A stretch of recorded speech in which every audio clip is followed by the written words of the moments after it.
Grr, I think I ran out of room again, which is kind of weird. I don't know what's going on with my phone, but I saw a video of this couple, like somebody showed a video from a cruise ship of this couple who was like late to the cruise ship, and like the cruise ship was literally pulling off, and like they were just casually walking to the cruise ship like they didn't have a cruise to go to, and that they weren't like 45 minutes late or however late you have to be to literally see a ship just like going off, like ready to leave.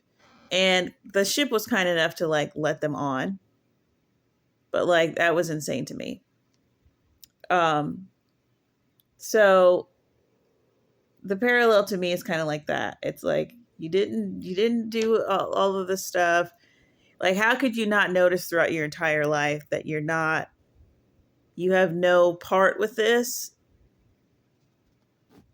and you don't care until it's time to get on the boat, and then you're like, well, where's my ticket, where's my whatever, or like, where's my seat? It's like, where's your seat? We haven't seen you at any of the meetings. You didn't fill out your thing, you didn't register. Like, you made fun of everybody that's coming, like, and now you're like trying to get on the boat. Like, maybe the parable is not like about, or not a parable, but him saying that is not necessarily about like, oh, you think that you're called, but you think that you're doing all this stuff, but you really need to examine yourself. It's not like there's places where he says examine yourself, but I wonder, like, that when he's saying that, what he's reflecting on. Is he really reflecting on people who, um, you know, all of the people who love God are all worried about it. It's just like when all the disciples are at the table, and he says somebody's going to betray me, and they're all like, they think it's like this future thing that's like something that could possibly like well up in them, and then be like, oh my gosh, like, you know, whatever, like, could it be me? Could it be me? Could I do that? Like, they're thinking about their future self, or what, is there something in my soul? Like, they're all doing that because they're all with him. The one who is literally like had already made the plan and is like on his way there, like got a 3:00 meeting, is just sitting quiet at the table. So it's like, when he says, many will say to me this, Lord, Lord, did we not do this? And we're all going like, oh my God. And he's literally talking about just jackholes that are just going to do that. But we don't know that. So, I'm wondering if it's the same thing with this wheat and tear situation, and just like our whole job and what we think our job is going to do. And even when that's not a sign for us to go, hey man, it don't matter. You don't have to do this job or not. Either you are or you aren't. Like, that's that very statement, and that very like that coming out of you is an indication. You're telling us what you are. It's like nothing can change what you are. So him saying go out into all the world and preach the gospel, while this person is saying, hey, like, I watched this NDE the other day, like, for some reason it just like wrecked my body. I don't know, I was like a mess the whole day after watching it. And I thought it was like, first I thought it was like changing my paradigm, but then I realized like, no, it was trash, and it was like jacking up my paradigm because it was trash. And it's not like,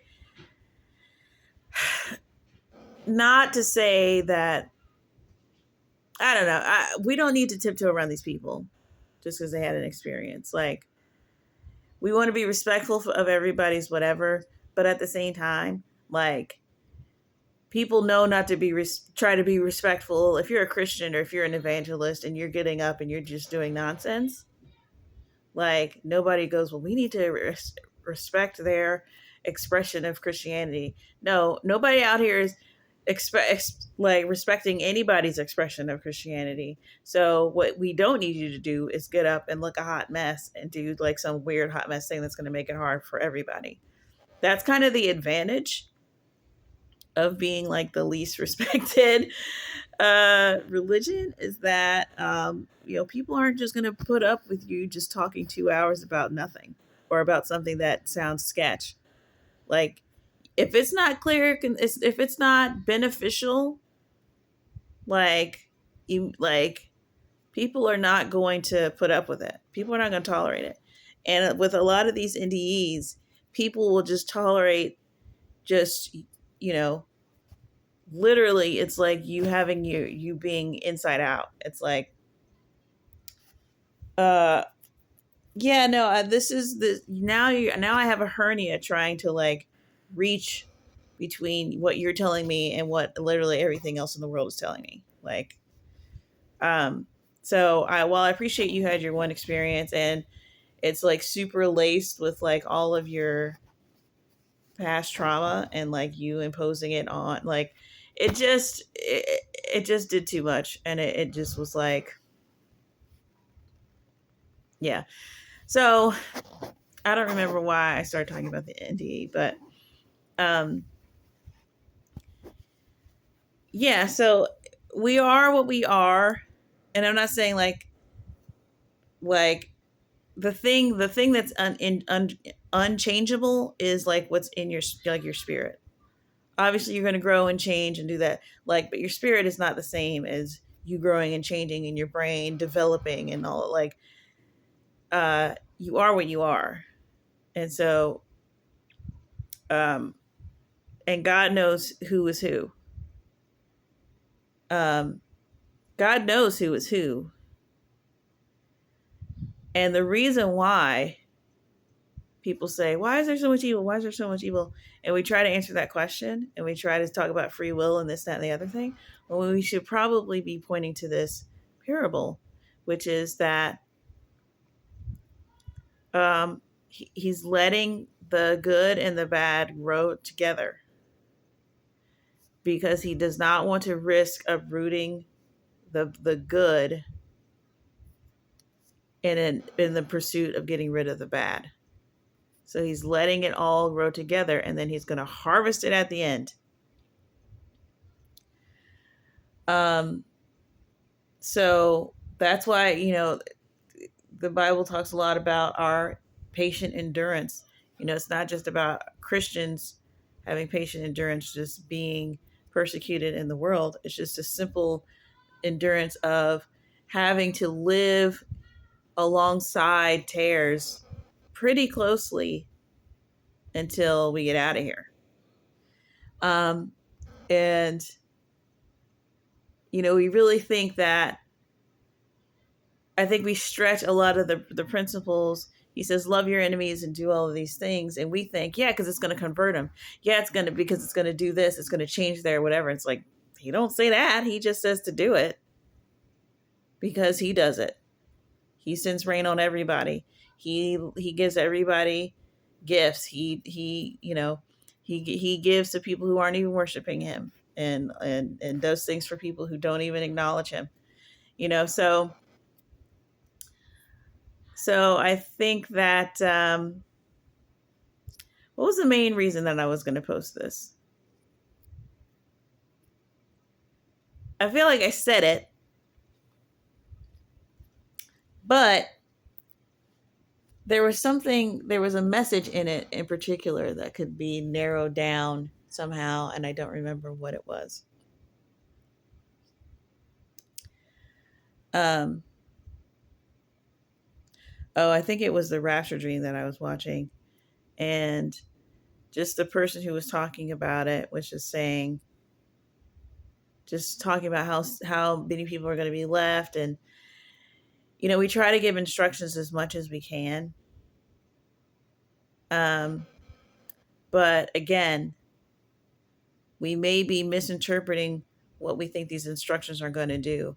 Are these, if you just follow the instructions, it's something magical about the instructions that's going to cause you to be able to be eligible? No, I don't think that's where the magic is. I think that the people of God are the magic, and it's like, well, if the people of God are the magic, then why is he giving us why is he giving us instructions at all? He's giving us instructions so that we'll have a choice in the matter, and we'll choose the thing that we're supposed to do. And then keep in mind that we also have a devil who is a Satan, if you will,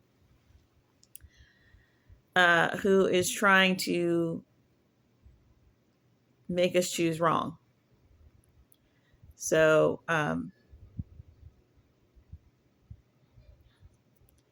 he's not going to do this. It's kind of strange. Like, I'm trying to find where the difference is between like it's almost like a spiritual racism where there's people who are the people of God and there's people who just aren't. But he doesn't have it where he doesn't have it like you still have to make choices. It's not this thing of like, oh, white skin. Oh, if your hair, we're not doing the hair test. It's not apartheid. You know, you still have the choice, but the choice is what reveals who you are. Like, and I think I spoke before about, using faith and using, the love of God, this thing that I've been chewing on about the greatest commandment. It's like these are the measuring, these are the things that he's using to measure, because this is not dependent on you're being old or young or this or that or male or female or young, a child, of being learned or wise or poor or not or whatever. It's like your faith, your love of God, and yeah, there's all these other facets to it, but it's like when you boil things down to its concentrated thing, um, you see it's not about doing all of that stuff. But it's so confusing. It seems like it's about works, and God is just like giving us a bunch of information. He's saying, "Listen, this is how you pray. Don't do like the heathens do. Don't whatever." It's like these people are blessed. When you see a person that's like this, go and do likewise. It's like that's all like teaching and all that stuff. I'm not saying it's like miscellaneous, but don't misunderstand what the purpose of all that is. That's not for you to just kind of go out and mimic that, and now you can be a part of the thing just because you're doing the stuff that he told you about. Like, that's just him talking. You're either a wheat or a tear. And you go out, people don't know if they don't know about this entire system. And I imagine that the world, especially the way that the world is designed, is just to corrupt. Because also, why else would you plant tares if not to corrupt the wheat and make it, not harvestable? Like, it's just not much of a flex if you just growing wheat with it. And it's just like, I messed it up. Ha ha ha. It's like, I imagine the greater purpose was to make it just destroy it and not make it harvestable. So, yeah, there's a lot about how to preserve yourself in this world until the end. Endurance, right? And, a lot of people go, or there's a common sentiment, popular sentiment of just like, I'm just going to, I'm going to just do what I want my entire life. And then I'm going to do that deathbed confession. And it's like, really thinking that there's like, because they think it's the power's in the confession. And it does say, yes, if you confess with your mouth and believe in your heart and do whatever. But the believe in your heart, like, you can't fake that. Um, so a lot of things, and people, when they tell the story, they go, I just said this, I just did this, and this happened. It's like, yeah, but it was already in conjunction with something that you were already, that was already in you. And then you paired words with it. It wasn't the words themselves. Um, so yeah, I wish I had like waited to come up with a succinct way of saying this, like a principle I can give you. I guess that's just what I'm going to have to title it, because I don't remember where I was going with it. And yet I feel like I laid out some really good examples at the same time. So I don't know. I can never do anything like 100%. So whatever. Please get something out of this. In Jesus' name, amen. Okay, bye.